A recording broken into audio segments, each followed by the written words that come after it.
Chapter 1. A Divided City. It was 1945. The Second World War had just ended. Berlin was in ruins. Buildings were destroyed. Streets were filled with rubble. People walked silently, looking for food, water, and hope.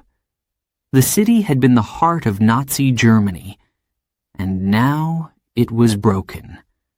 After the war, the world's strongest countries made a plan.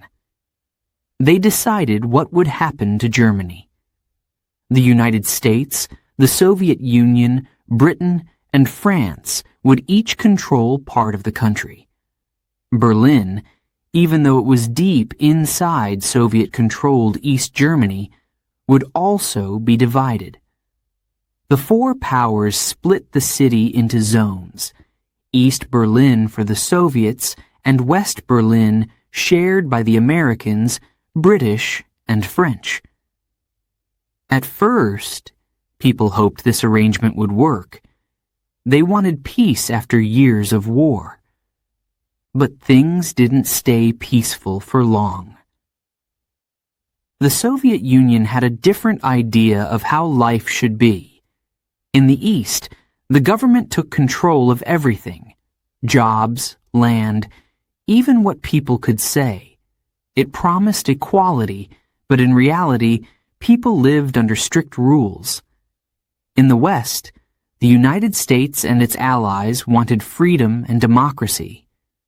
They helped rebuild, giving people jobs and hope.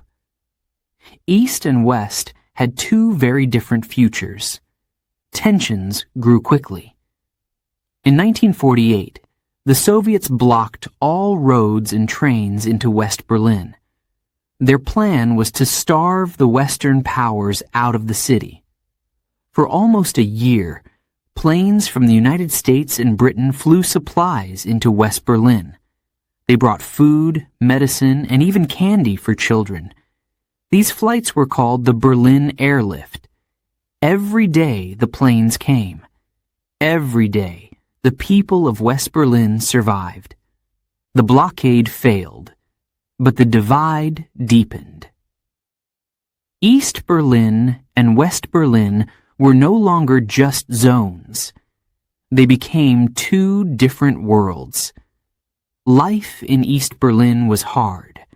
The government controlled almost everything. People couldn't speak freely. If they complained, they could be arrested, or worse. The streets were gray and quiet. Shops were often empty. People waited in long lines for bread and milk. Many felt trapped, with no way to improve their lives. In West Berlin, life was brighter. There were cinemas, cafes, and busy streets. Children played in the parks. New buildings replaced the old, bombed ones. People could travel, share ideas, and build businesses. West Berliners were surrounded by East Germany, but they felt free. This difference was hard to ignore. Many East Berliners looked to the West with longing. They wanted freedom. They wanted the chance to live without fear. Some began to leave. At first, it was easy. People could cross the city freely. They took a train or walked across the border. Families reunited for dinners. Friends visited each other. But more and more East Berliners decided not to come back. By 1961, over 2.5 million people had fled to the West. Most were young, skilled workers, doctors, teachers, engineers. East Germany was losing its future. The government in the East grew desperate. They couldn't afford to let so many people leave. It wasn't just about numbers. Each person who left was proof that life in East Germany was failing. The leaders decided they had to act. They would stop people from leaving, at any cost. The city became a place of whispers and secrets. Families argued. Neighbors stopped trusting each other. Some people believed in the East German government. They thought the Soviet way was the right way. Others dreamed of escape. They made plans in the dark, speaking softly, afraid someone might hear. Fear was everywhere. The Western powers watched with concern. They didn't want to lose West Berlin. It was a symbol of democracy and freedom in the middle of communist East Germany. But no one knew what the Soviets would do next. The air in Berlin felt heavy, like a storm was coming. And then it happened. On the night of August 13th, 1961, the East German government made its move. Soldiers and workers began to build. Barbed wire was stretched across the city. Streets were blocked. Train stations were closed. Families who had dinner together the night before were now separated. No one knew if they would ever see each other again. People woke up to a new reality. East Berliners stared at the wire, shocked. West Berliners stood on the other side, calling out to their friends and family. The border was sealed. The city, already divided in spirit, was now divided by force. At first, the barrier was just wire, but soon it became a wall. A real wall. Concrete slabs were put in place. Guard towers rose. Soldiers with guns patrolled day and night. No one could cross. No one could escape. For the people of Berlin, the wall was more than just bricks and mortar. It was a symbol of everything that was wrong. It was the Cold War made real. On one side, people were free. On the other, they were prisoners. The wall cut through streets, parks, and even cemeteries. Families were torn apart. Friends became strangers. Some people tried to fight back. They wrote graffiti on the wall, messages of hope, anger, and defiance. But the wall stood tall, cold, and silent. It was a reminder to everyone. There was no way out. Life continued, but it wasn't the same. East Berliners tried to find happiness in small things. A good book, a secret smile, a quiet walk. West Berliners looked at the wall every day, wondering how long it would last. Many felt guilty for their freedom, knowing others weren't so lucky. Years passed, but the pain of the divide never went away. The Berlin Wall became a global symbol. Leaders from around the world came to West Berlin. They gave speeches, promising hope. But for the people who lived there, hope was hard to find. The wall was strong. It felt permanent. It felt like it would never come down. Still, deep inside, people didn't stop dreaming. East and West Berliners both longed for a day when the city would be whole again. When they could walk through the streets freely. When families could hug without borders. When Berlin could be one. That dream was just beginning. Chapter 2. The Curtain Falls. It was a warm summer evening in Berlin, August 12th, 1961. People walked through the streets, laughing and talking. Some visited friends in the West. Others spent time with family in the East. No one knew it would be their last chance to cross the city freely. In the east, whispers had begun. Soldiers were moving. Trucks carried supplies. Something was happening, but no one knew exactly what. The government kept it secret.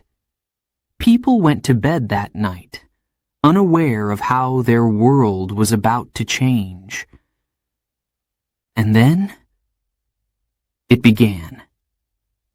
At midnight, thousands of East German soldiers spread across the city.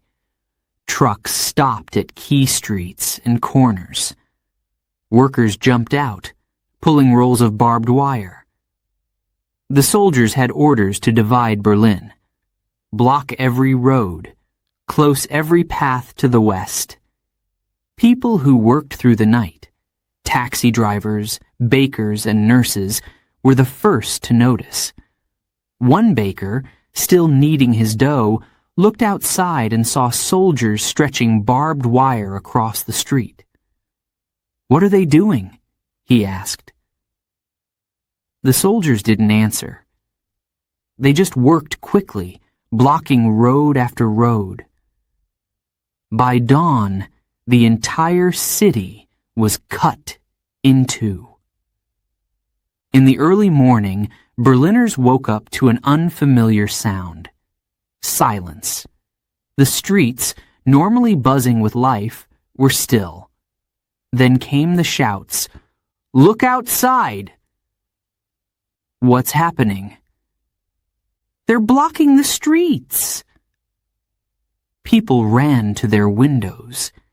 They saw barbed wire running through their neighborhoods. Guards with guns stood at every corner. East Berliners tried to cross, but the soldiers stopped them. "Turn back!" they shouted. In West Berlin, families stared across the wire in shock. They waved and called out to their loved ones. Some threw notes over the barrier. A father yelled to his son, "Stay there! Don't come back to the east!" But the son couldn't hear him clearly. The soldiers didn't care. The border was closed. By midday, panic spread. Families who had planned to meet that morning were separated. A woman, holding her baby, stood crying near a blocked road. Her husband was on the other side. She waved desperately, but he couldn't cross. "It's temporary," she told herself. "They'll take it down soon, won't they?" Others weren't so hopeful. An elderly man, holding a small suitcase, sat down on the pavement. "I was going to visit my sister," he whispered. "I don't think I'll see her again." His voice trembled as he looked at the wire. For many, the pain of separation began that very first day. The East German government had prepared for this moment carefully. They called it an anti-fascist protection barrier. They said the wall would protect East Berlin from spies and enemies in the West. But everyone knew the truth. It wasn't to keep enemies out. It was to keep people in. Over 2.5 million East Germans had already fled to the West by 1961. Most were young and educated. The government was losing its brightest workers. They needed to stop the escape. And so, they built the wall. At first, it was just barbed wire. But the plan was much bigger. Soon, it would be concrete. Tall, strong, unbreakable. As the sun rose higher that day, confusion turned into anger. In East Berlin, people gathered at the barriers. They shouted at the soldiers, "Why are you doing this? Let us through!" But the soldiers stood still, their faces hard. A young woman, her eyes red from crying, pushed forward. She begged to cross. "Please," she said. "My mother is in the West. She's sick. She needs me." A soldier looked at her but said nothing. She fell to her knees, sobbing. In West Berlin, it was the same. People ran to the new border, calling out for their friends and family. They waved across the wire, some holding up signs. "We're here," one sign read. "Don't lose hope." But the distance between East and West already felt too great. The scenes of that day spread quickly. Reporters from around the world came to Berlin.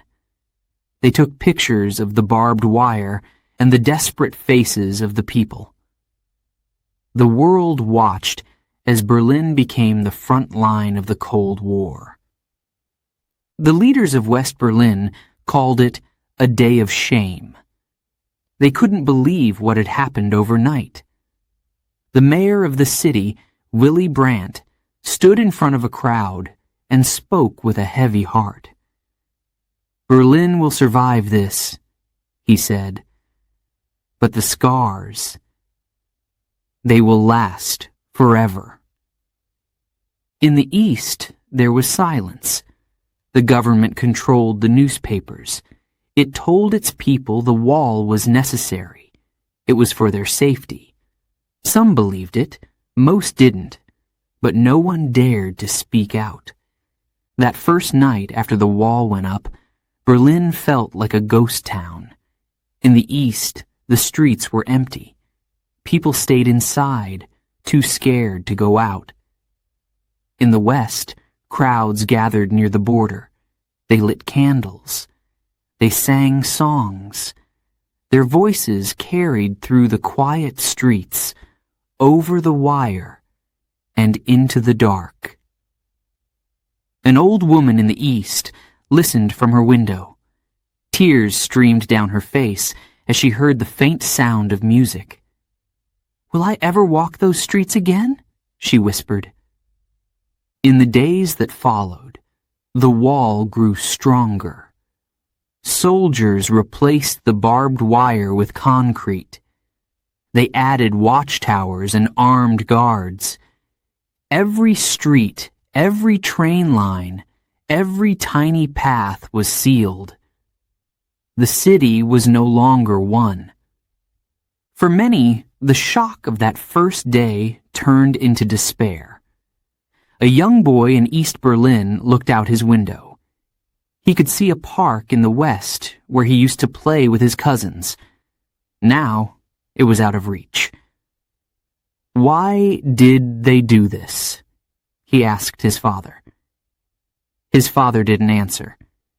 He just looked away. On the other side, a woman in West Berlin walked to the wire every morning. She stood there, hoping to see her sister on the other side. Sometimes she waited for hours. Sometimes she thought she saw a familiar face. But the soldiers always made people move along. Life in Berlin would never be the same again. The wall was more than just a barrier of concrete and wire. It was a wall of fear, silence, and heartbreak. People on both sides knew it was wrong, but they also knew it was dangerous to fight back. For Berliners, August 13th, 1961 would always be remembered. It was the day their city was split in two, the day families were torn apart, the day the Cold War became real. But even as the wall rose higher, so did hope. Quietly, in whispers and hidden glances, Berliners began to dream. Maybe one day the wall would fall. Until then, They would wait. Chapter 3. Brick by brick, building the wall. The Berlin Wall didn't start as the tall, gray fortress we imagine today. It began with barbed wire, simple, sharp, and cruel. But behind that wire was a bigger plan. In August 1961, East Germany's leaders made a choice. Too many people were leaving for the West. Teachers, doctors, engineers, young, talented workers. They were escaping. The government couldn't stop them with rules alone. They needed something stronger, something permanent. And so, the wall began to grow.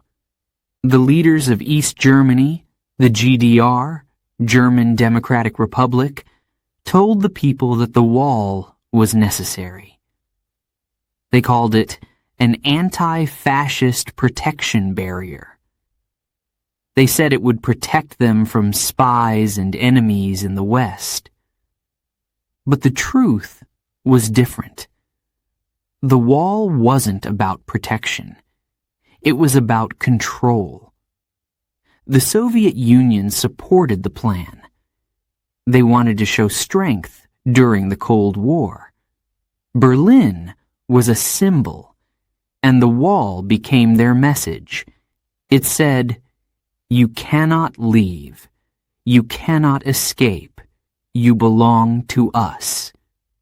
At first, the wall seemed simple. Barbed wire stretched across streets and parks. But soon, workers arrived with concrete slabs. The East German government worked quickly. They didn't want the West to stop them. Each day, the wall grew taller and longer. Soldiers guarded the workers. If anyone got too close, they were pushed back. The noise of hammers and drills filled the air. The city felt like a construction site. But no one wanted this construction. A young woman in East Berlin watched from her window. Her street had been split in two. She saw neighbors on the other side waving to her, but she couldn't reach them. "They're building a prison," she thought. The wall was more than just concrete. It was a system designed to keep people trapped. Over time, new features were added. Each one made escaping harder. First, they added guard towers, tall, cold structures. Soldiers with guns stood inside, watching the border. They looked for anyone who might try to cross. Then came the death strip. It was a wide, empty space between two walls.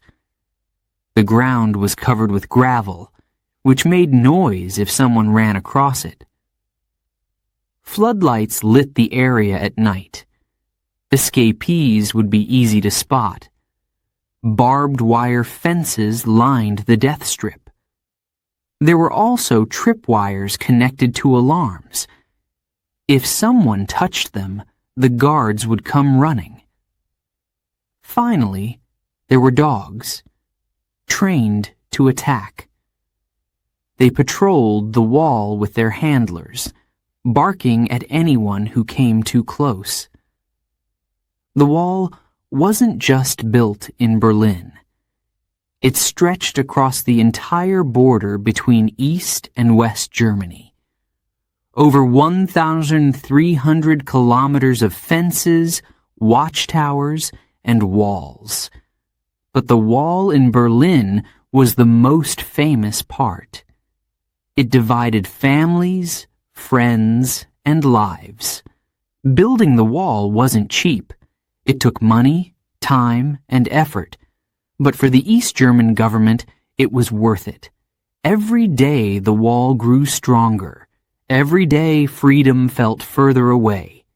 In West Berlin, people watched in horror. They couldn't believe what was happening. Some cried as they saw the wall rising higher.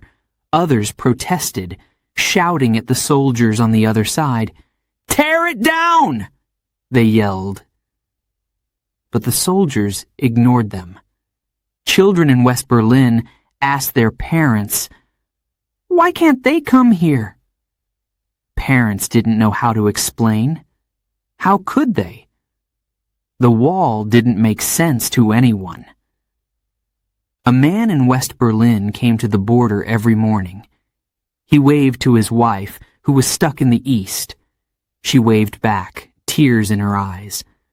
For weeks, they stood like that, separated by concrete. Until one day, she didn't come. The wall changed everything in East Berlin. Streets that once connected the city were now blocked. Families who lived only a few meters apart couldn't see each other anymore. Train stations in the east were closed. People couldn't travel. Even daily life became harder. The government increased security. Secret police, known as the Stasi, watched everyone. Neighbors spied on each other. Fear spread like a shadow over the city. A father in East Berlin told his daughter, "Don't talk about the wall. Don't ask questions." She nodded, confused. "Why not?" she asked. He shook his head. "It's safer this way," he said quietly. For some, the wall was a challenge. They wanted to escape, to find freedom. But escaping wasn't easy. The wall was designed to stop even the bravest attempts. One night, a young man tried to swim across the Spree River, which ran along the border. He moved quietly, staying low in the water. But the guards saw him. They fired their guns, and the river grew silent.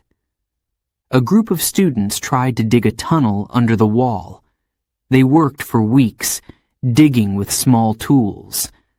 But the Stasi discovered their plan. The students were arrested. Their dream of freedom ended in a cold prison cell.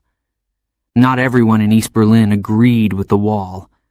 But speaking out was dangerous. People who protested were arrested, or worse. Many felt powerless, but others found small ways to resist. They painted graffiti on the wall, writing messages of hope. Freedom will come. This wall will fall. These messages gave people strength. In West Berlin, the wall became a canvas for art and protest. Colorful murals appeared, telling stories of hope and unity. One artist painted a bright sun on the wall. It was a reminder that darkness doesn't last forever. By the 1970s, the wall had become a symbol of the Cold War.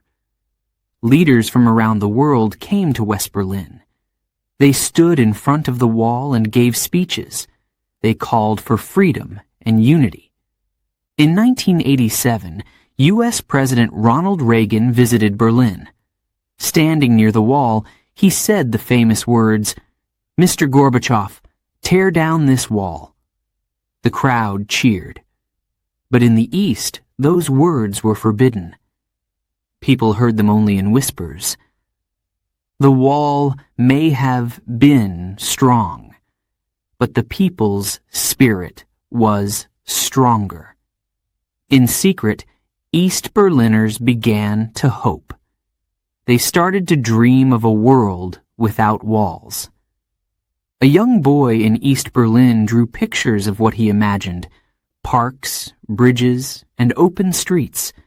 His mother looked at the drawing and smiled. "Maybe one day," she said softly. For now, the wall stood tall. It seemed unstoppable. But deep inside, cracks were forming. Not in the concrete, but in the system. Change was coming. The wall wouldn't last forever. Chapter 4. Life Behind the Wall. In East Berlin, life changed the moment the wall went up. For the people living there, it wasn't just a physical barrier. It was a constant reminder of what they couldn't have. Freedom. We could see freedom, but we couldn't reach it. That's how many East Berliners described their lives. From their windows, they could sometimes see West Berlin. The bright lights of cafes, the busy streets, the laughter of children playing in parks. But they couldn't cross. The wall stopped them. Day after day, the wall loomed over their lives. Life in East Berlin was controlled by the government. They decided where you worked, what you learned in school, and even what you could say. People were told that socialism was the best way to live. They were told that the West was dangerous. But many didn't believe it. Jobs were chosen for you. If you wanted to be a teacher or a doctor, the government had to approve it. If they didn't like your family or your political views, they might send you to work in a factory instead. A young man named Hans wanted to be an engineer. He loved building things. But his father had spoken against the government years ago, so Hans wasn't allowed to go to university. Instead, he worked in a coal plant. Every day he looked at the black smoke rising into the sky and wondered what his life could have been. School in East Berlin was strict. Students were taught to follow the rules. They learned about socialism and how it was better than capitalism. But some teachers added their own messages, quiet ones. One teacher, Frau Schneider, loved history. She told her students about Germany's past, but she also spoke of hope. History is always changing, she would say. Nothing stays the same forever. Her students nodded, pretending to take notes. They knew what she really meant. Daily life was filled with rules. People lined up for food at government shops. The shelves were often half empty. Fresh fruit was rare. Meat was expensive. People learned to make do with what they had. At home, families spoke in whispers. Parents warned their children, "Don't talk about the wall. Don't complain at school." The Stasi, the secret police, could be anywhere. They could be listening. Even neighbors couldn't always be trusted. Some people spied for the government. They reported what others said or did. A kind smile could hide dangerous intentions.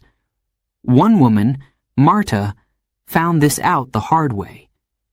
She told her friend that she wanted to visit her brother in the West. A week later, the Stasi came to her door. Her friend had reported her. Marta lost her job and was watched by the police for years. She never trusted anyone again. Despite the fear, people found small ways to live. Families gathered for dinners, sharing stories and jokes. They celebrated birthdays with homemade cakes. Children played in the streets, kicking soccer balls and riding bikes. Life wasn't easy, but it went on. Still, the wall was always there, a reminder, a shadow. People tried to distract themselves. The government organized parades and events praising socialism. Workers marched with red flags, shouting slogans. Children sang songs about a bright future. But deep down, many didn't believe it. In their hearts, they dreamed of freedom. Letters became lifelines. Families separated by the wall wrote to each other. They shared news, pictures, and small gifts, but letters were often read by the Stasi before they were delivered. Anything suspicious was removed. One young girl, Anya, wrote to her grandmother in the West. She drew a picture of the wall with the words, "Tear it down." The letter never arrived. Her parents were called in for questioning. After that, Anya was told to only write about her school and the weather. Some East Berliners tried to make the best of things. They joined government organizations, hoping for better jobs or housing. Others stayed quiet, keeping their heads down. But some resisted in small ways. A man named Klaus was a musician. He wrote songs about hope and freedom. He performed them at small gatherings, careful not to attract too much attention. His songs spread quietly, like whispers in the wind. "The wall can't stop our dreams," one of his lyrics said. People sang his songs in their homes, softly, so no one could hear. Life behind the wall wasn't just about fear. It was also about waiting. Waiting for change. Waiting for a day when the wall would fall. An elderly woman named Greta lived near the border. Every morning, she sat by her window, looking at the wall. She remembered a time when Berlin was one city. "It can be one again," she would say to herself. Her granddaughter didn't understand. "The wall will never come down," she said. Greta just smiled. Hope wasn't easy to hold on to, but it was there, in small moments. One winter, snow covered the city. Children built snowmen near the wall. They laughed and threw snowballs, pretending the wall didn't exist. For a moment, it felt like freedom. In spring, flowers bloomed along the death strip. A young couple in East Berlin planted seeds near the wall. It was a quiet act of defiance. Bright colors against the gray concrete. East Berliners found ways to share hope with the West. Sometimes they waved from their windows. Sometimes they sent messages hidden in books or packages. A single sentence could mean everything. "We haven't given up." In West Berlin, people responded with messages of their own. They painted graffiti on the wall. They sent balloons carrying notes over the border. One note simply read, "We're with you." The wall shaped every part of life. People lived in its shadow, but they didn't stop dreaming. A boy named Peter sat on his bed one night, looking at a postcard of New York City. His uncle had sent it from the West. Peter stared at the tall buildings, the wide streets, the Statue of Liberty. One day, he thought, "I'll see it for myself." His mother walked in and saw the postcard. She didn't take it away. She just kissed his forehead and said, "Maybe you will." Life behind the wall was hard. It was full of fear, rules, and loss, but it was also full of quiet strength. East Berliners found ways to survive.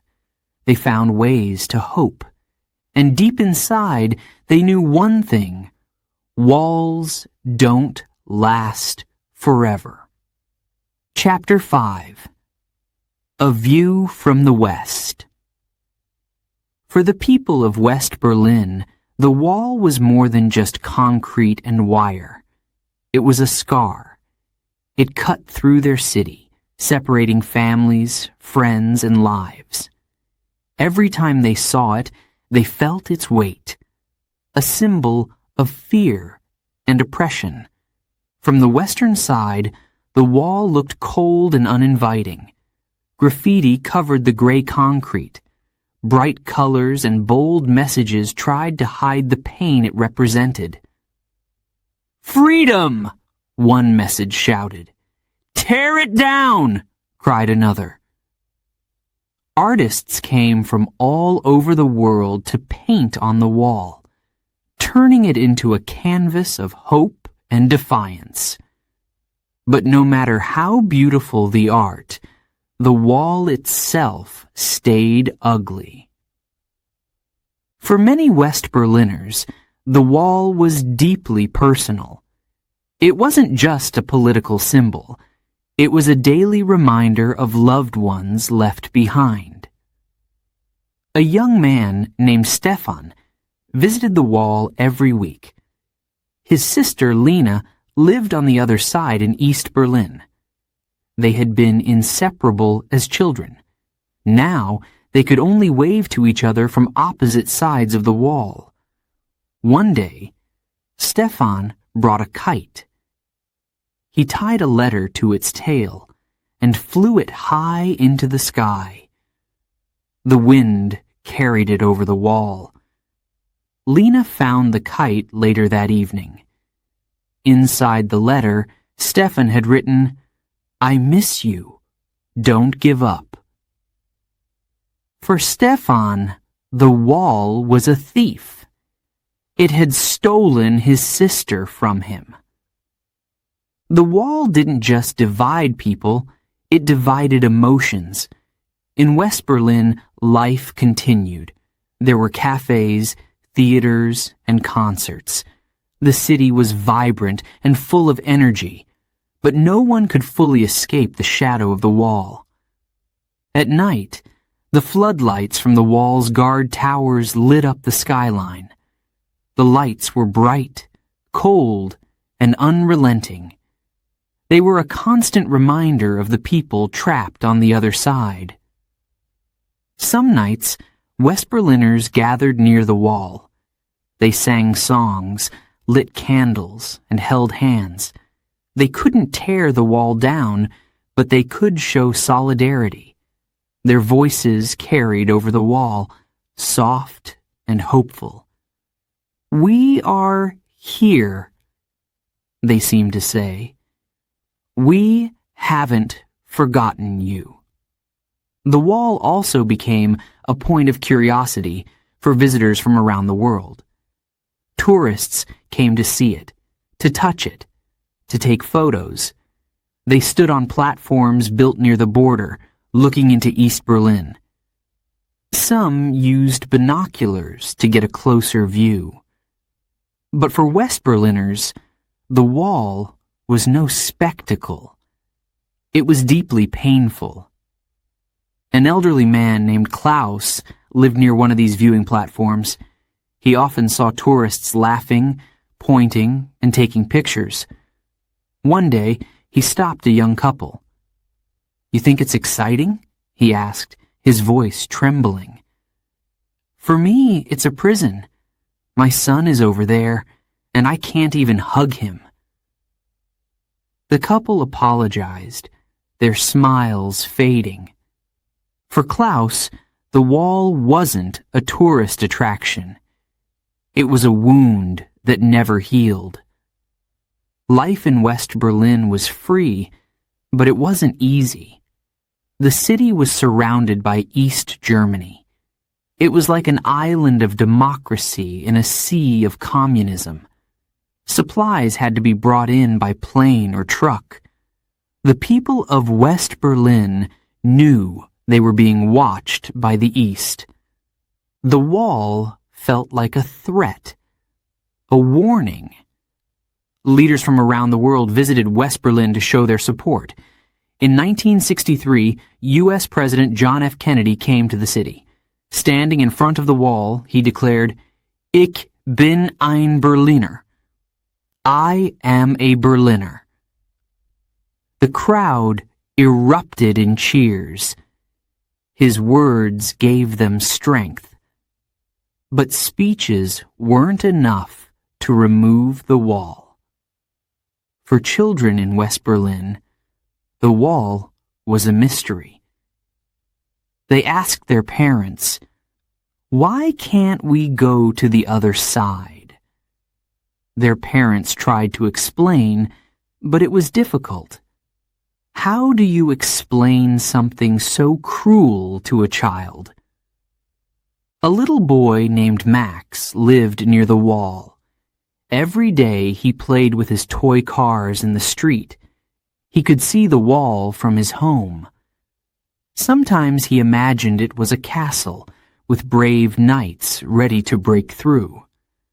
One day, Max asked his mother, "When will the wall come down?" She knelt beside him and said softly, "One day, Max, we just have to wait." Despite the wall's presence, West Berliners didn't stop hoping. They found ways to stay connected with the East. Letters, packages, and rare phone calls kept families and friendships alive. Churches on both sides of the wall worked together. They organized secret meetings and shared information. They prayed for unity and an end to the division. A pastor in West Berlin named Peter often stood near the wall, leading quiet prayers. "Lord," he said, "bring our city together again." His congregation murmured their agreement. Across the wall, East Berliners listened in silence, their hearts echoing the same prayer. For some in the West, the wall became a challenge. Activists organized protests and marches, demanding its removal. They held signs and chanted, "No more walls." They wrote letters to politicians and gathered signatures for petitions. A group of students even tried to climb the wall during a demonstration. They wanted to show that no barrier could stop them. But the guards on the other side quickly intervened. The students were forced back, their hands bruised and bleeding from the rough concrete. Still, their message was clear. The wall couldn't crush their spirit. The wall also inspired art and music. Musicians wrote songs about freedom and unity. Painters covered the western side of the wall with bright, bold images. Each piece of art was a protest, a declaration. One painting showed a giant hand breaking through the wall, holding a dove. Below it were the words, "Hope lives here." It became a symbol for the people of West Berlin. Every time they passed the wall, they saw the painting and remembered, walls don't last forever. The wall didn't just divide Berlin, it united people against it. West Berliners refused to accept it as permanent. They kept dreaming of a future without barriers. A woman named Anna walked by the wall every morning on her way to work. She always stopped for a moment, placing her hand on the cold concrete. "Not forever," she whispered. It became her daily ritual, a quiet act of defiance. For the people of West Berlin, the wall was both a burden and a motivator. It reminded them of what was lost, but it also strengthened their determination. They couldn't tear it down with their hands, but they could chip away at it with their hope. Before we begin, Chapter 6, a quick note for our listeners. You're currently listening to this audiobook on Woo English. Remember, this content is specially made for Woo English listeners only. If you're hearing it on any other channel, it may be a violation of Woo English's rights.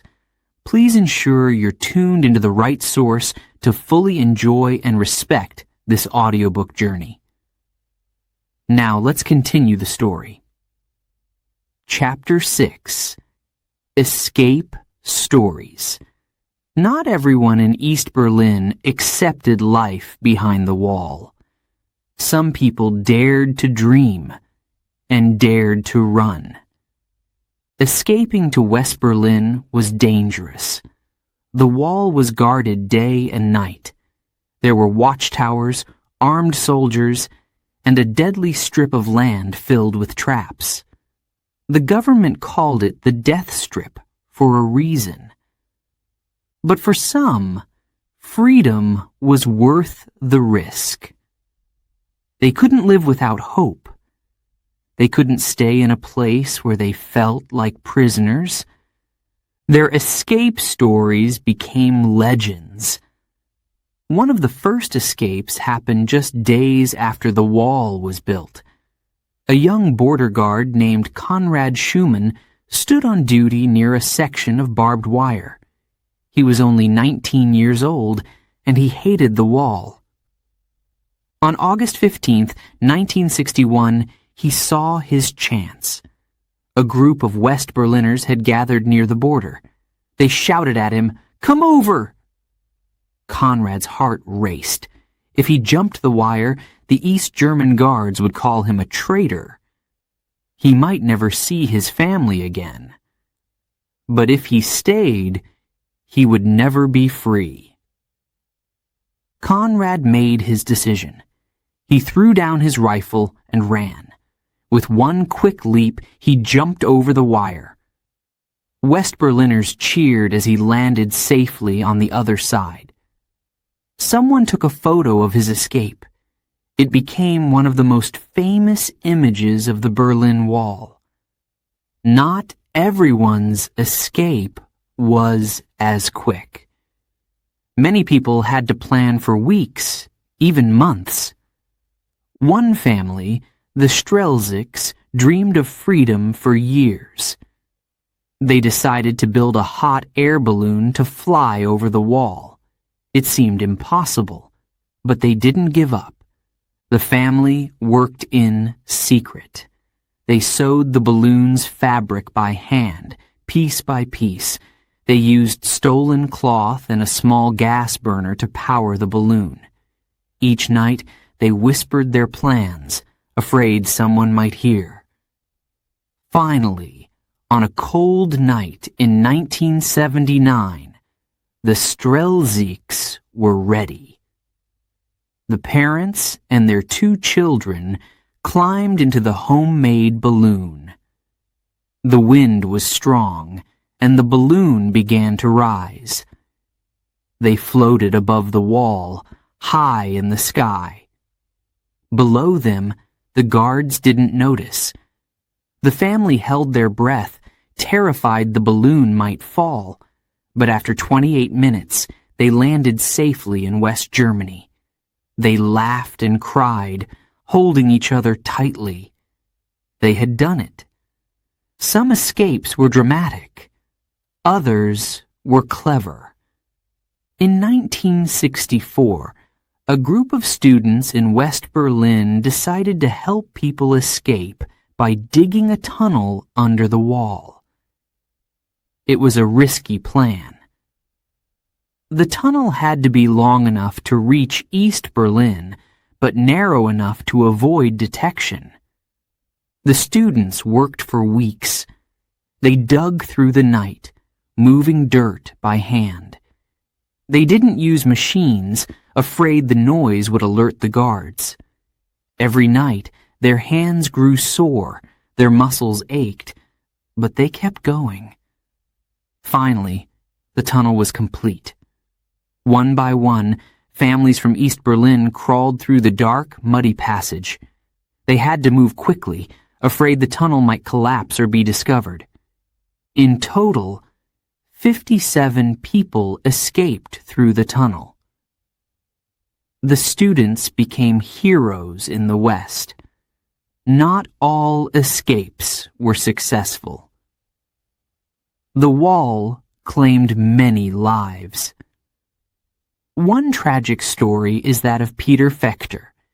He was only 18 years old when he tried to escape in 1962. Peter and a friend ran toward the wall, hoping to climb over it, but the guards saw them. Peter's friend made it to the other side, but Peter was shot. He fell into the death strip, crying for help. No one dared to rescue him. The guards didn't move, and people in West Berlin could only watch. Peter died there, just meters from freedom. His story became a symbol of the wall's cruelty. But even in tragedy, there was courage. In 1988, two brothers, Ingo and Holger Bethke, made one of the most daring escapes. They had already escaped to the west years earlier, but their third brother, Egbert, was still in East Berlin. The brothers refused to leave him behind. They came up with a bold plan. They would fly back into East Berlin to rescue Egbert.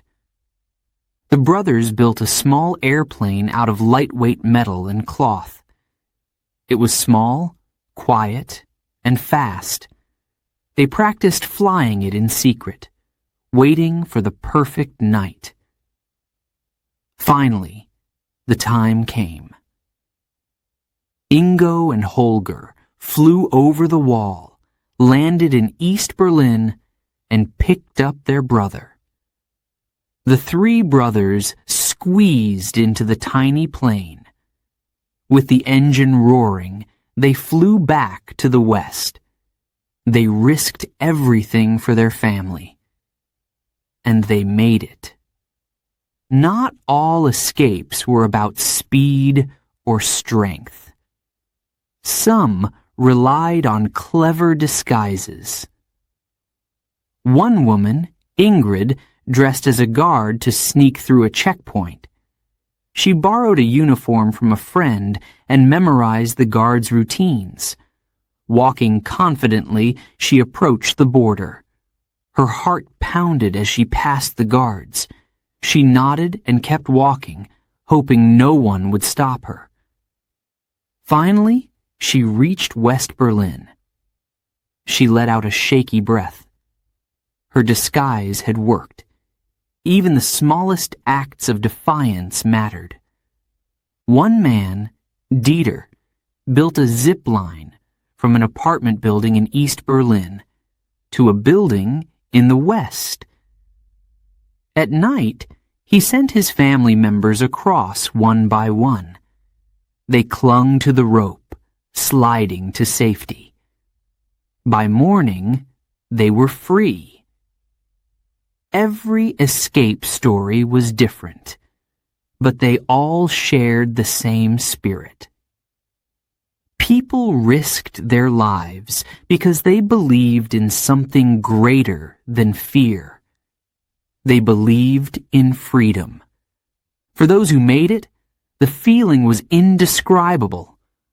A woman who escaped in 1980 said, "The first step onto West Berlin soil felt like flying. For the first time, I could breathe." But for those who stayed behind, each escape brought mixed emotions. They felt joy for the people who made it, but they also felt pain. Pain because they were still trapped. A boy in East Berlin heard about the Strelzik family's balloon escape. He told his father, "Let's build one too." But his father shook his head sadly. "We can't," he said. "It's too dangerous." The boy didn't understand. All he knew was that freedom was out there, just beyond the wall. The escape stories became a source of hope for East Berliners. They whispered about them in secret.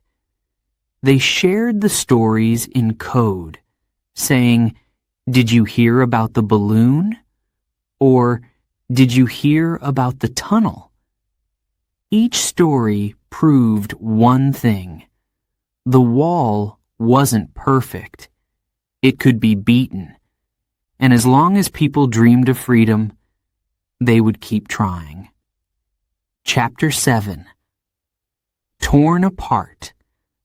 Families on Both Sides. When the wall went up in 1961, it didn't just divide a city. It divided lives. Families who had lived close for years were suddenly separated by concrete and wire. Fathers couldn't see their children. Brothers couldn't visit their sisters. Grandparents couldn't hold their grandchildren. I couldn't hug my mother. I couldn't kiss my father good night. That was how one East Berliner described it. The wall tore families apart, and for many, the pain was unbearable. Before the wall, people moved freely between East and West Berlin. A father working in the West could come home to his family in the East every evening. Friends visited each other's homes for dinner. Cousins played together in the parks. But when the wall was built, everything changed overnight. Roads were blocked, trains stopped running, borders were closed. Families woke up to a new reality. They were trapped on opposite sides. For some, it happened so suddenly that they didn't have time to say goodbye. Anya, a young woman in East Berlin, had spent the weekend at her aunt's house in the West. She returned home on Sunday night, not knowing it would be her last trip. The next morning, the wall was there.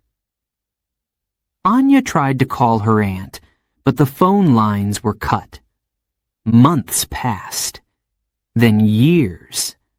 Anya never saw her aunt again. For those separated by the wall, letters became lifelines. Families wrote to each other often, but the letters weren't private. In East Berlin, the Stasi read every word before delivering them. People had to be careful about what they said. "Dear Mother," one letter began, "we are well. The children are growing fast. We think of you every day." The writer wanted to say more, to share her anger and sadness, but she didn't dare. Sometimes letters didn't arrive at all. They were intercepted or lost. Families would wait for weeks, hoping for news. When no letter came, the silence was deafening. Phone calls were rare. East Berliners needed special permission to call the West. Even when they were allowed, the calls were expensive and short. A man in West Berlin saved money for weeks to call his father in the East. When the connection finally went through, his father's voice was shaky. "Are you okay?" the son asked. "Yes," the father replied, but his words sounded hollow. The call lasted only 3 minutes before the line was cut. 3 minutes wasn't enough. Visits were even harder. In the early years of the wall, East Berliners weren't allowed to visit the West at all. For West Berliners, visiting the East required long waits and special permits. Even then, the visits were closely watched. A grandmother from West Berlin applied for a permit to see her grandchildren in the East. After months of waiting, she was allowed a 2-day visit. When she arrived, she hugged them tightly, afraid to let go. She brought sweets and toys, small gifts from the West. But when she left, the goodbye was heartbreaking. Her grandchildren stood at the window, waving until she was out of sight. "When will you come back?" they asked. She didn't know. The wall didn't just separate people physically. It created emotional walls, too. Over time, some families grew apart. A brother in the West might write less often. A cousin in the East might stop answering letters. It wasn't because they didn't care. It was because the separation hurt too much. One man in West Berlin stopped calling his parents in the East. "It breaks my heart every time I hear their voices," he said. "It's easier not to call." For many, the wall wasn't just a barrier of concrete. It was a barrier of silence. But even in the darkest times, families found ways to stay connected. One father in East Berlin sent secret messages to his daughter in the West. He wrote them on the back of family photos. "We are okay," he wrote in tiny letters. "We love you." Another woman baked cakes for her brother in the West. She hid notes inside, under the icing. The cakes were sent by courier, and somehow the notes always reached him. These small acts of love kept hope alive. Holidays were the hardest. Christmas, birthdays, weddings, all the moments families should have spent together were marked by absence. On Christmas Eve in West Berlin, a family gathered around their tree. They sang carols and opened presents, but their hearts were heavy. Their grandparents were in the East, celebrating alone. In East Berlin, a father lit a candle and placed it in the window. It faced West Berlin, where his daughter lived. He hoped she could see it. "This candle is for you," he whispered. The wall also brought fear. East Berliners worried about being watched.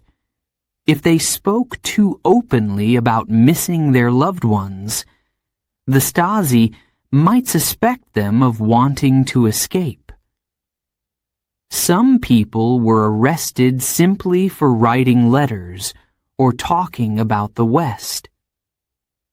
One woman in East Berlin hadn't heard from her sister in the West for months. She confided in a friend, saying, "I'm worried. What if something has happened to her?" A week later, she was questioned by the Stasi. After that, she stopped talking about her sister. For children, the wall was confusing. A little boy in East Berlin asked his mother, "Why can't I see Grandpa anymore?" His mother didn't know how to explain. She simply said, "There's a wall." The boy didn't understand. "Can we climb over it?" he asked. His mother shook her head. "No, we can't." "But why?" he asked again. She didn't have an answer. As the years passed, the pain of separation grew. Some families never saw each other again. Others were reunited only after decades. One woman in West Berlin waited 28 years to see her brother from the East. When the wall finally came down in 1989, they hugged for hours, tears streaming down their faces. "I never stopped thinking of you," she said. The wall didn't just divide a city, it divided hearts. But even in the face of separation, love endured. Families held on to hope. They found ways to stay connected, even when the wall tried to keep them apart. And through it all, they dreamed of the day they would be together again. Chapter 8. The Wall and the Cold War. After World War II, the world was divided. On one side was the Soviet Union, a communist superpower. On the other were the United States and its allies, who believed in democracy and capitalism. These two sides didn't trust each other. Their differences created tension, fear, and competition. This was called the Cold War. Berlin became the center of this global conflict. The city was like a tiny island of democracy, surrounded by communist East Germany. The wall didn't just divide Berlin, it became a symbol of the Cold War itself. The world held its breath, while Berlin was caught in the middle. In the East, the Soviet Union controlled everything. It wanted to spread communism across the world. Factories, farms, and even schools were run by the government. People had no freedom to choose where to live or work. In the West, the United States and its allies believed in freedom and free markets. They helped rebuild West Germany after the war. Cities grew stronger. People could start businesses, vote in elections, and speak their minds. Berlin showed this division clearly. On one side of the wall was control and restriction. On the other was freedom and opportunity. The wall wasn't just a barrier between East and West Berlin. It was a symbol of everything the Cold War represented. For the Soviet Union, the wall was proof of their power. It showed that they could keep their people under control. East Germany's leader, Walter Ulbricht, called it a protective barrier. He said it was built to stop Western spies from entering the East. But everyone knew the truth. For the United States and its allies, the wall was proof of oppression. It showed how far the Soviet Union would go to stop people from leaving. The wall wasn't protecting anyone. It was keeping people trapped. World leaders paid close attention to Berlin. What happened there could change everything.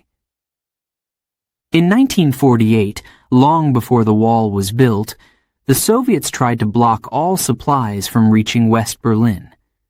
This was called the Berlin Blockade. They hoped to force the Allies to leave the city. But the Allies didn't give up. Instead, they began the Berlin Airlift. Planes flew into West Berlin every day, bringing food, medicine, and fuel. For almost a year, the people of West Berlin survived because of these flights. It was a victory for the West and a defeat for the Soviets. Years later, when the wall was built, it felt like the conflict was starting all over again. The Cold War wasn't fought with guns and bombs. It was fought with ideas, propaganda, and fear. In the East, newspapers and radio stations said the wall was necessary to protect the people. They said the West was dangerous. "We are keeping fascists out," the East German government declared. In the West, the wall was called a prison. Leaders spoke about the people trapped on the other side. U.S. President John F. Kennedy visited West Berlin in 1963. Standing near the wall, he told the crowd, "Ich bin ein Berliner." I am a Berliner. His words were a message of solidarity. The people cheered, but the wall still stood. For ordinary people, the Cold War made life tense. In the West, people worried about war. They knew the Soviet Union had nuclear weapons. In the East, people lived under constant surveillance. The Stasi, East Germany's secret police, spied on everyone. Berlin was like a chessboard in the Cold War. Every move by the West was watched closely by the East, and vice versa. A mistake in Berlin could lead to a global crisis. One of the tensest moments came in 1961, just months after the wall was built. Soviet and American tanks faced each other at Checkpoint Charlie, one of the crossing points in Berlin. The world watched as the tanks stood nose to nose, ready for battle. Soldiers waited for orders. A single shot could start a war, but the standoff ended without violence. The tanks pulled back, and the crisis was avoided. For now. The wall became a symbol not just for Berliners, but for people around the world. It showed how divided the world had become. In schools, children learned about the wall. In East Germany, they were taught it was necessary to keep their country safe. In the West, children were told it was proof of the cruelty of communism.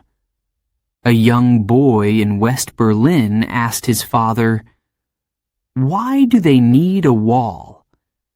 His father replied, "Because they're afraid of freedom." The Cold War wasn't just about politics. It was also about technology, space, and sports. The United States and the Soviet Union competed to prove who was stronger, smarter, and more advanced. They raced to send the first human to space. They competed in the Olympics, each wanting to win the most gold medals. But the wall stood as a constant reminder that their competition wasn't just for pride. It was about power. By the 1980s, cracks began to appear, not in the wall itself, but in the system it represented. The Soviet Union was struggling. Its economy was weak, and people in Eastern Europe were demanding change. Protests broke out in Poland, Hungary, and Czechoslovakia. In 1987, U.S. President Ronald Reagan stood near the wall and gave a powerful speech. He looked toward the east and said, "Mr. Gorbachev, tear down this wall." His words were a challenge to the Soviet leader. At the time, the wall seemed unbreakable. But change was coming. For Berliners, the Cold War was personal. It wasn't just about superpowers or speeches, it was about their lives. In East Berlin, people lived in fear. They couldn't speak freely or travel where they wanted. Every day, they saw the wall and knew they were trapped. In West Berlin, people lived with guilt. They had freedom, but they couldn't help their friends and family in the East. They stood at the wall, waved across it, and dreamed of a united city. The Cold War wasn't just about Berlin, but Berlin was its heart. The wall stood as a symbol of the division between East and West, communism and democracy, oppression and freedom. For nearly 30 years, the wall defined the Cold War. It divided a city, a country, and the world. But even as it stood tall, people never stopped hoping for change. The Cold War couldn't last forever, and neither could the wall. Chapter 9. The Beginning of the End. By the 1980s, the Berlin Wall had stood for nearly 2 decades. It seemed unbreakable, strong, permanent. But cracks were beginning to show, not in the wall itself, but in the system it represented. In Eastern Europe, people were tired. Tired of waiting in lines for food. Tired of being watched by the secret police. Tired of being told what to think, where to work, and how to live. They began to demand change. A crack appeared. In the Soviet Union, Mikhail Gorbachev became leader in 1985. He introduced new ideas like glasnost, openness, and perestroika, restructuring. He wanted to reform communism. He believed the government should be less strict, that people should have more freedom to speak and think. These ideas spread across Eastern Europe. For the first time in years, people began to hope. If the Soviet Union could change, why couldn't East Germany? But East Germany's leader, Erich Honecker, didn't want change. He believed the wall and the system behind it were strong. The wall will stand for 100 more years, he said confidently. He was wrong. In East Germany, protests began to grow. Small at first, then bigger. In Leipzig, people gathered every Monday to march through the streets. They carried candles and signs. They chanted, "We are the people." Their message was clear. They wanted freedom. They wanted reform. The government tried to stop them. Police were sent to break up the protests. Some marchers were arrested. Others were beaten. But the protests didn't stop. Each week, more people joined. In Berlin, similar marches began. Fear was everywhere, but so was courage. A young woman named Anna marched with her friends. "We were scared," she said later, "but we couldn't stay silent anymore." The protests weren't just about East Germany. All across Eastern Europe, people were demanding change. In Poland, the Solidarity movement fought for workers' rights and free elections. In Hungary, the government began to open its borders. Thousands of East Germans traveled to Hungary, hoping to escape to the West. By 1989, Hungary made a historic decision. It removed its border fences with Austria, allowing East Germans to cross freely into Western Europe. The floodgates had opened. East Germans rushed to Hungary by the thousands. Families packed their cars and left everything behind. Long lines of cars stretched for miles. People carried suitcases, children, and hope. In Berlin, those left behind grew angry. They saw their friends and neighbors escaping and wondered why they couldn't do the same. The protests grew louder. Honecker and the East German government were losing control. The cracks in the system widened. Meanwhile, the West watched closely. Leaders like U.S. President Ronald Reagan and British Prime Minister Margaret Thatcher pushed for change. Reagan had famously stood at the Berlin Wall in 1987 and said, "Mr. Gorbachev, tear down this wall." His words inspired many.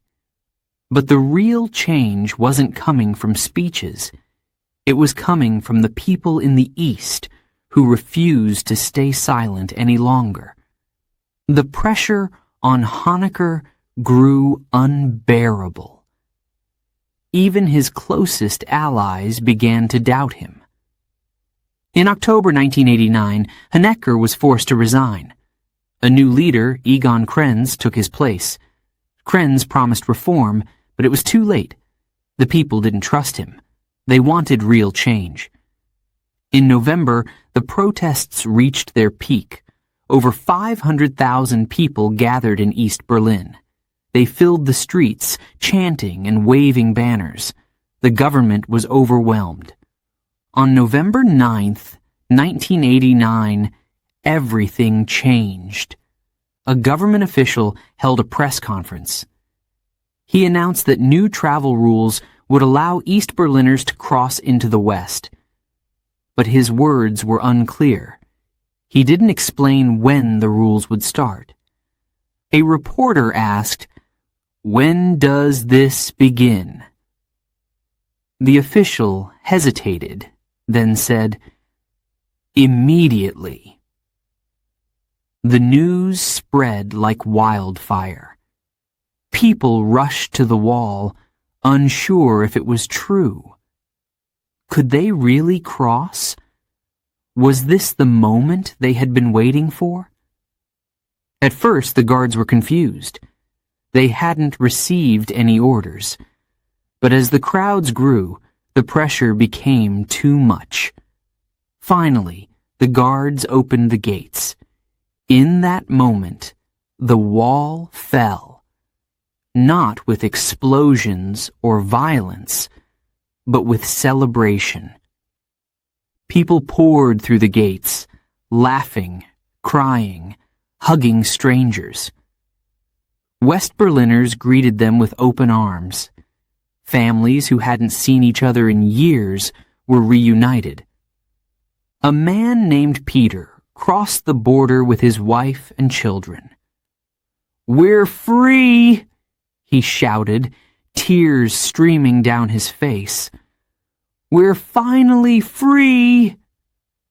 Berliners didn't just cross the wall. They climbed on top of it. They danced, sang, and cheered.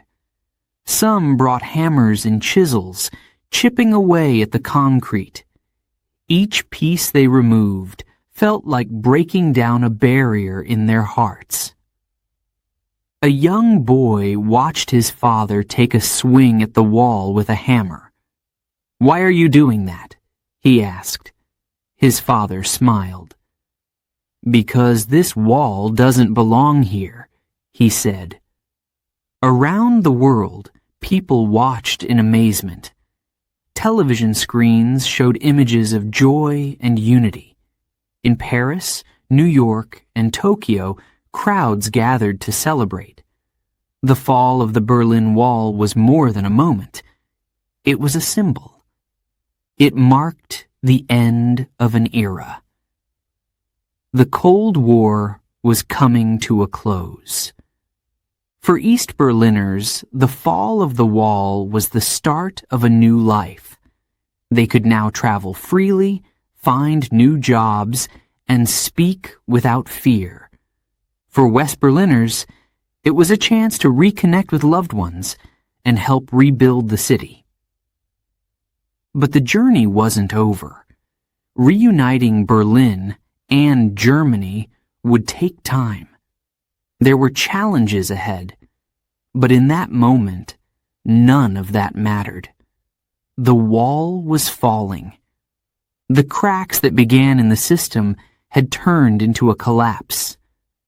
The people had won. Chapter 10. A Night to Remember. November 9th, 1989. It started as an ordinary day in Berlin. People went to work, children went to school. The wall still stood as it had for almost 30 years. But by nightfall, everything changed. It began with a press conference. A government official in East Berlin announced new rules. He said that East Germans would soon be allowed to travel freely. The reporters were confused. "When does this begin?" one of them asked. The official hesitated. Then he said the word that would change history. Immediately. His answer spread like wildfire. Within minutes, East Berliners heard the news. It didn't seem real. Could it be true? Could they finally cross the border? Crowds began to form at the wall. Hundreds of people came at first, then thousands. They pushed forward, demanding to be let through. The guards didn't know what to do. They hadn't received orders. The wall was supposed to keep people in. But now, the people were demanding freedom. The guards called their commanders, asking for instructions. The commanders didn't know what to say. The pressure was building. Finally, at 11:30 p.m., the guards opened the gates. The first people stepped into West Berlin, unsure of what would happen. But instead of being stopped, they were greeted with cheers. West Berliners hugged them, clapped, and shouted, "Welcome!" Soon, more and more people crossed. Some walked, some ran. Families reunited with tears and laughter. Friends hugged tightly, unable to believe it was real. One woman, Greta, crossed the border holding her granddaughter's hand. Her daughter was waiting on the other side. They hadn't seen each other in over 10 years. When they embraced, the crowd around them clapped and cheered. The wall was no longer a barrier. People climbed on top of it, celebrating together. They waved flags, danced, and sang. The cold November night was filled with warmth and joy. A young man named Lucas stood on the wall with his guitar. He strummed a simple tune and began to sing. Others joined him, their voices echoing through the streets. "Freedom," they sang. "Freedom at last." Some brought hammers and chisels to the wall. They began chipping away at the concrete. With each strike, they felt a sense of victory. An older man swung his hammer with all his strength. He had lived in East Berlin his entire life. "I never thought I would see this day," he said, tears in his eyes. "This wall stole so much from us, but tonight we take it back." Pieces of the wall fell to the ground. People collected the fragments, holding them like treasures. Each piece was a symbol of the end of an era. The celebration continued through the night. In West Berlin, streets filled with people waving banners and drinking champagne. Strangers hugged each other. Children danced in the streets. In East Berlin, people celebrated too. For the first time, they felt hope. A man named Peter walked across the border with his wife and son. He stopped to look back at the wall, then turned to his wife. "It's over," he whispered. "We're free." The news spread around the world. Television screens showed images of the wall coming down. In Paris, London, and New York, people gathered to watch. They cheered for Berlin, for freedom, and for the end of the Cold War. One headline read, "The wall falls. The world unites." Leaders from around the world reacted with amazement. U.S. President George H.W. Bush called it a victory for freedom, German Chancellor Helmut Kohl promised to work toward uniting Germany. But the most important voices were those of ordinary people. They were the ones who had fought for this moment. For Berliners, it wasn't just the wall that fell. It was the fear, the pain, and the division that had ruled their lives for so long. A woman named Anna stood near Checkpoint Charlie, watching the crowds. She thought of her parents, who had passed away before the wall came down. They would have been so happy to see this, she said quietly. Nearby, a group of children played.